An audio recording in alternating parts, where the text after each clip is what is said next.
Thank you for coming back for more Amor. It's Avielle Amor, and I'm magnificent. And so are you, because you are watching. I just want to say thank you to everyone that has been commenting thus far on the Amor Code series.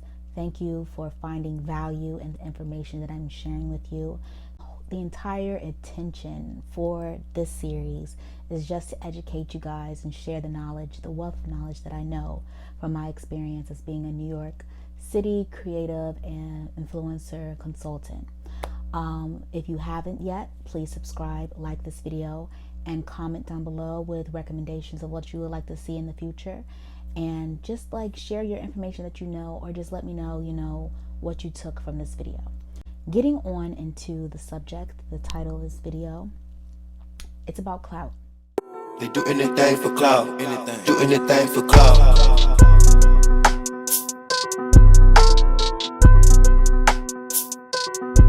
And it's about knowing what you stand for and knowing the value of your cosign. Think about it, when you're cosigning in real life, in the real world, in every day. If you had a friend or a colleague or an acquaintance that you rarely even know ask you to cosign, you would want to know a little bit more about this person. Imagine a stranger coming up to you.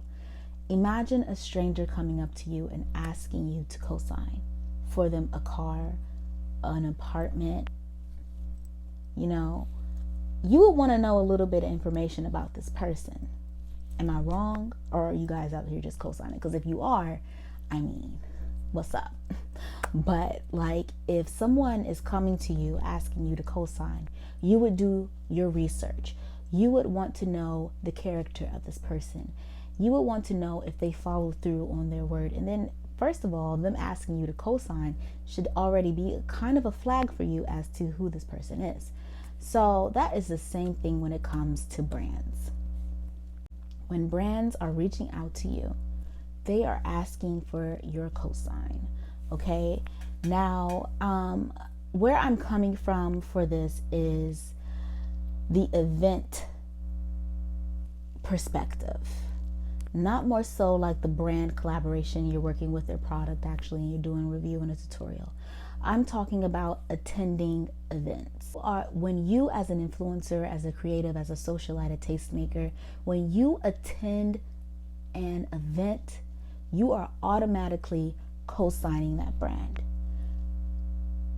The importance of you researching and knowing the brand that you are co-signing is crucial. You could be co-signing a brand that's with something that you are against wholeheartedly. So this video, the purpose of this video is to let you know the power of your cosign as an influencer with your platform, and then also share my experience of attending an event that I chose not to cosign on social media, and then I also chose not to blast my experience on social media, specifically on which brand this is. I will share though a clip from last year. I did a podcast about my experience, and this experience was just basically a bad one. It wasn't my most favorable experience when it comes to events. I'll just put the clip in right here. With a cold. I hate that question though. What you been up to? Right. And you've been up to a lot, but then you're put on the spotlight. And you can't think of it. Dang, I was literally doing something last night. No, but I had a busy week too, with events. And yes, I was an advocate last night, girl. Let me tell you about something. I go to a lot of events, beauty events, and I'm invited into different rooms. And I know you went to BeautyCon. Yeah, I went to BeautyCon last year. I was working with Carol's daughter. Hey, Courtney, I shouted you out, girl. But no, so last night I went to an event and I had to speak out for representation. It was crazy.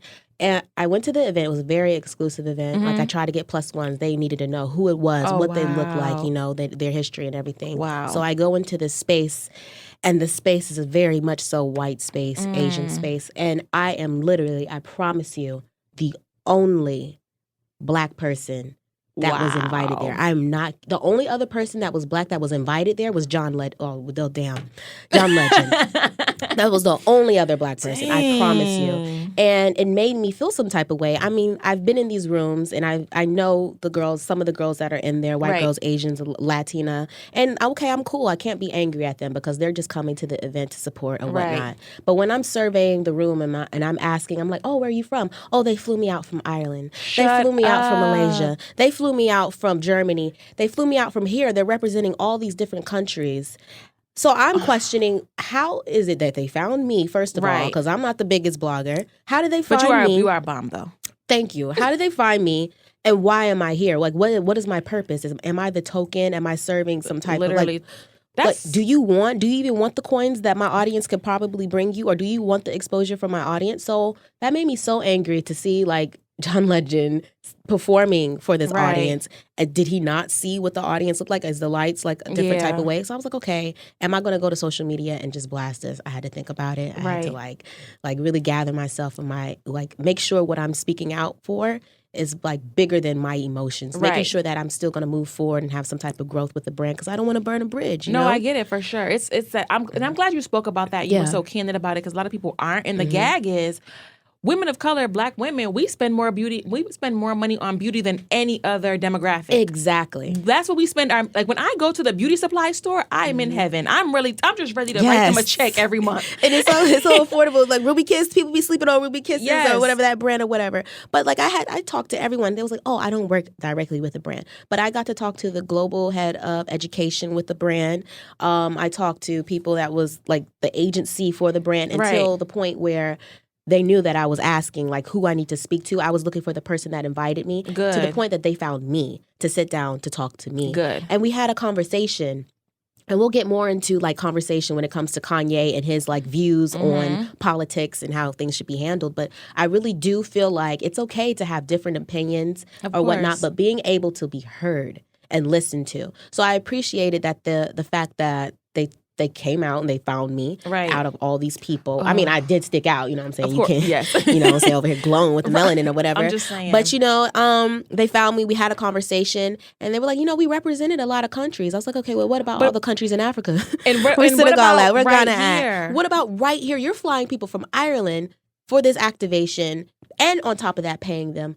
But sis, I'm right here in your backyard and you Yes. can't come up. I was like, you know what? I'm going to email you tomorrow and I'm going to send you a list of so many other beautiful Black women that's right here in your that's doing area. it. And I'm going to put them on because it's our responsibility when we see these things to not say like, oh, I'm overreacting. You're not overreacting. You're telling it what You're what not it is. being crazy. It's the situation, what's really happening right now. I'm the only Black person here. And it reminded me of like the 40s of watching performances of like Ray Charles, and he's performing for an all-white audience. Right. But We can't get in. We got to go through the back We're door. working there. I'm and just that's so exactly happy what happened. that you spoke up. Like that's what I'm happy about because you know sometimes Yeah. we see these things and sometimes we're so shocked we won't even know what to say. Or you don't think your voice has a power. Exactly. So I'm so happy you were able like to articulate to them and explain it to them and not be like rah rah about it, but still like Yeah. get your point across, but be assertive and be about your business. So Yeah, girl. girl, it's 2018. I can't believe this is still an issue. 2018. Okay. Why is this still an issue? This event that event that you guys just heard, my emotions while attending that event and then realizing what's going on, because I'm that girl. If you ever like talk to any of my friends, acquaintances, like event buddies in New York City, I'm that girl that's going to know almost everybody in that room, okay? And they can vouch for me. I'm going to know everybody in that room, and it's not because I'm trying to meet everybody in that room. It's because I go to a lot of events that's not brand sponsored, or just like, I don't know how I know so many people. It's just like, it's over time. I accumulated my my catalog. What is that little thing when they had like the little files of the index cards back in the day before like, you know, phones? Anyways, it's not a Dewey Decimal System. But anywho, I'm that girl, okay? And when I was in this event, I was literally asking a lot of people where they're from and like how they got there and what was going on with their deal, because I wanted to know. You don't know unless you ask, right? So I was asking questions, and it was disheartening to know that like I wasn't getting a check also.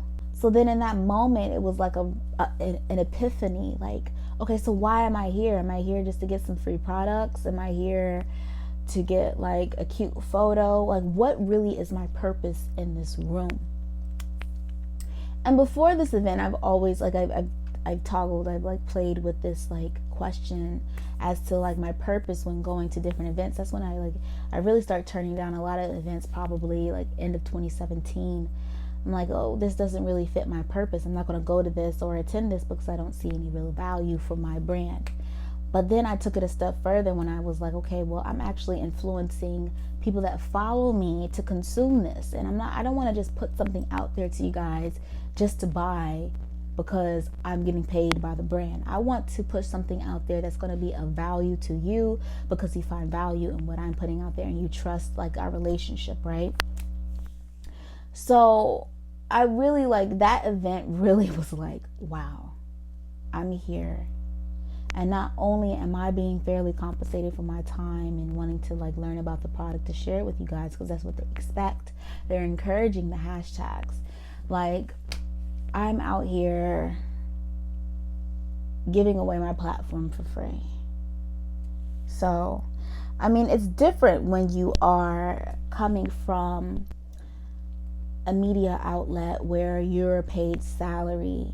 This is your job to do that. You're invited to events to do this. This is your job. But when your job is you and your platform and you don't depend on an outlet to like fund your lifestyle, things you know, the value is different. The compensation is handled and looked at differently. And the value of an influencer, the value of a blogger. If you are a consumer and you share your opinion, you are an influencer. I don't care about the number. The value of it is what you put on it. And I just like that night, I really determined my value. I will not dine with you. I will not attend your event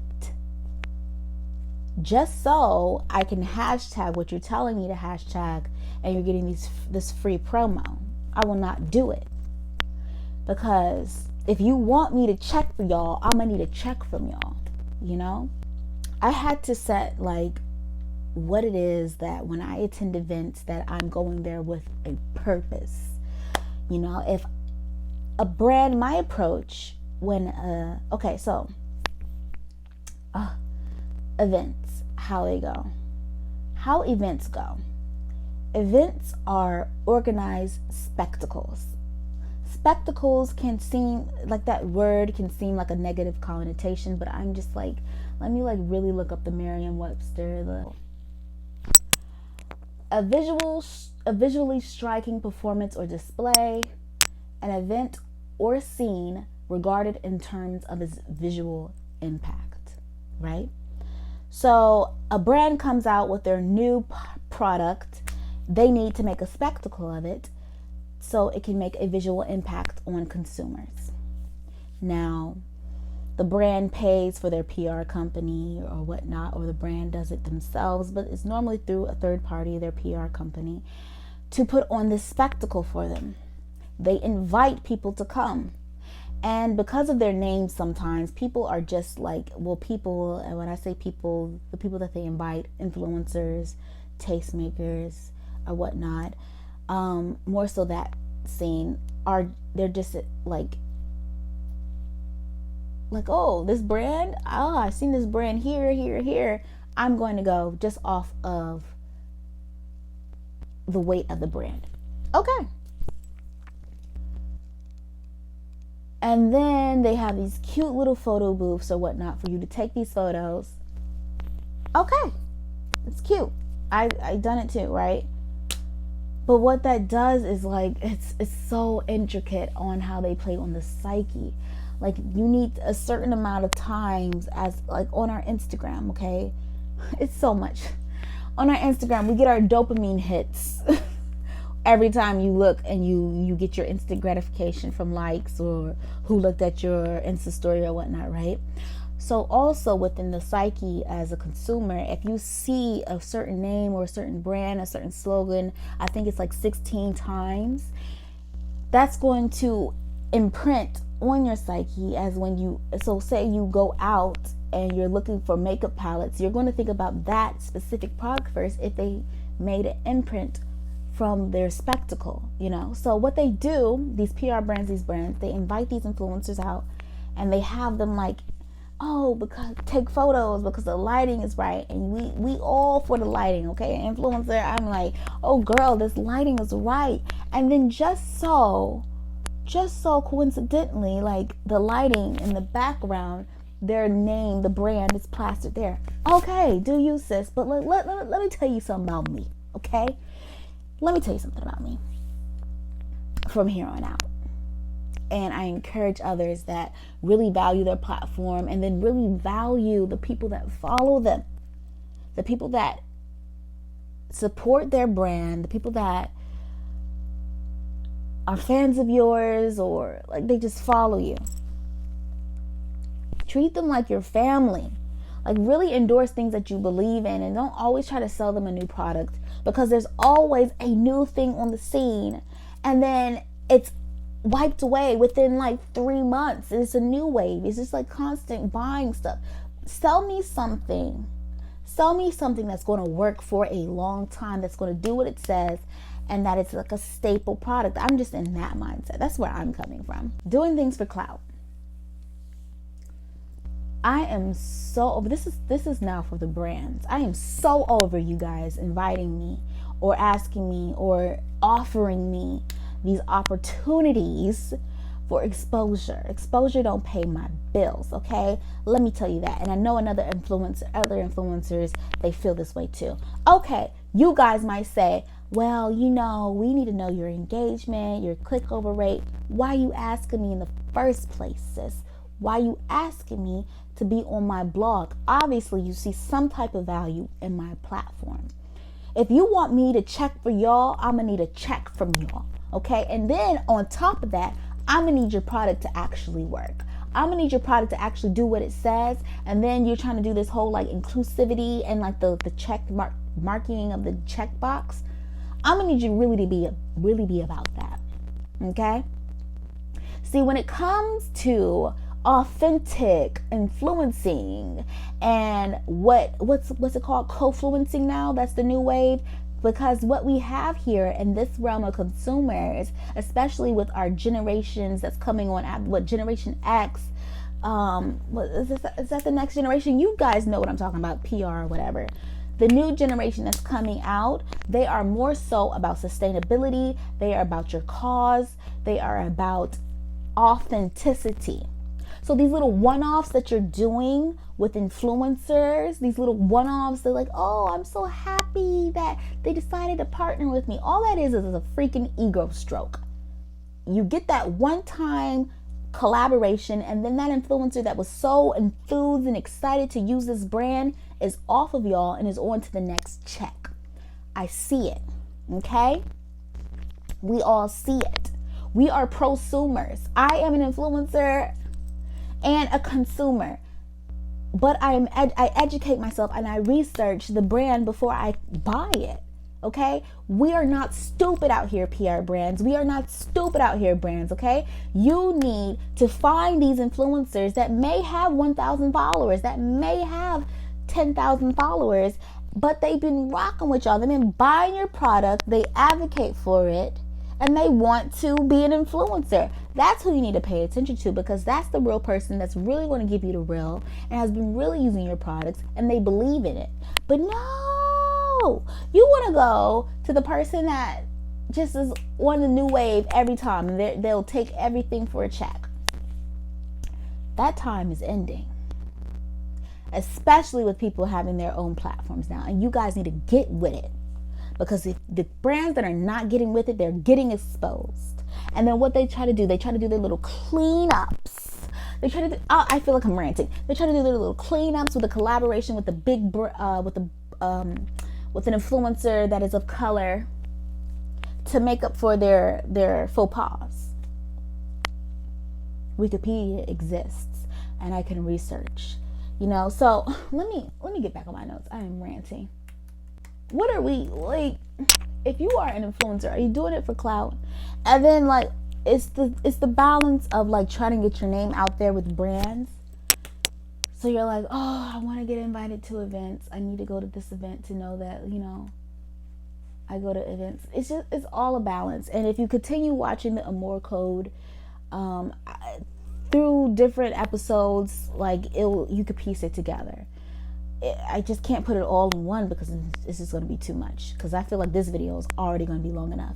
But if you are influencers, I also want to share that I have an influencer playlist that's offered on Spotify and Tidal at the moment, not Apple Music.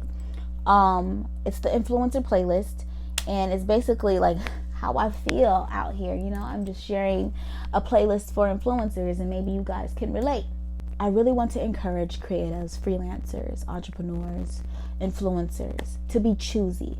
Be as choosy as these brands are when they are choosing who to invite to their event. They're inviting you for a reason. They want to use your platform, okay? All right. If you can't be used, you're useless. So they obviously want you there for something. But I encourage you, as this independent entity, to be very choosy with whom you select. Deserves your presence. Do your research. Okay, did they do something that goes against what your values are and what you stand for? If so, then make a decision whether or not you are attending. Not every event you can be paid for, but if you can't be paid for it, be very selective, because just know you are co-signing. And then if you don't know that, it's nothing worse than finding out when you're 18 trying to get your own phone bill that you already have credit because you've been a co-signer for a light bill. That's just like a feeling, right? You feel invaded. Like, what is going on? Be choosy. How to be choosy when researching an event? First of all, know who you are. Know what your platform is about and what you're promoting. That can really knock a lot of things down, okay? If you know you are about a technology and apps, there is no reason for you to be attending an event that's anti-technology. No reason, unless you over there trying to do a protest and try to change the narrative. So then even with that, your purpose when you're in that room, and you'll be way more effective. Another way to be choosy is to research the company, know what they stand for, and then also be smart about it and strategic, and see how you can align what their brand messaging is at that moment with yours, so that you guys can authentically collaborate and grow together. Brands see value in that, you see value in that, and then there's value in that for your audience too, because they're benefiting from it too. And that's what it's all about, your audience. So how to research a brand before attending an event? Google. I wrote that question to myself, and I'm answering it girl, why you ask that question?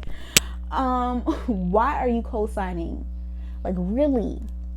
So I want you to think about why you are co-signing a brand. Really, when you are attending an event, why are you there?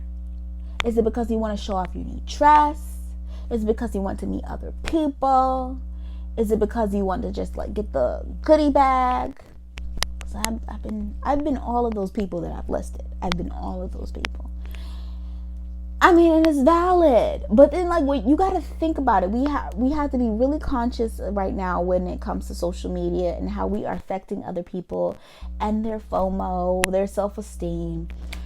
And you can't live for everyone else, but then you just gotta how I approach it is if I know I'm there for the fit, when I post content, it's gonna be about a mood. It's not gonna be about I need to still, I'm not perfect, okay? But I know when I go to certain places, it's not about like, oh, I'm here, you're not, I'm the shit, you're not, I'm like it and you're not. It's about like, it's about the product, or it's about a mood. It's about how I felt, music, energy. I feel like on my platform specifically, I try to give that. Ask your worth. Ask for a car code, like a Uber code. Ask for that. Ask about, is there posting requirements? If they're requesting you to post at least one post, they should have budget for that. And a lot of these brands do. It's just like they're very choosy as to who they let know and who's privy to that information. And you don't know unless you ask. So if you feel like your platform is at a place that you should be compensated for it, you need to ask. And if they're not willing to compensate you for your time and your efforts and your editing and paying for the photographer to be there to get a professional image, that's when you need to check yourself. Are you doing it for clout? Are you doing it just for association, to be associated with the brand? And again, to the brands, we're on to you. I mean, I am. And it is my goal to let other influencers, through interactions, through social media, to let them know what I know. To let them know that I know that PR brands put on events just to get people to come into the room to do social media posting and what is it called? Like a social buzz, a social conversation going of a lot of influencers talking about the same thing at the same time, with no goal of collaborating with the influencer.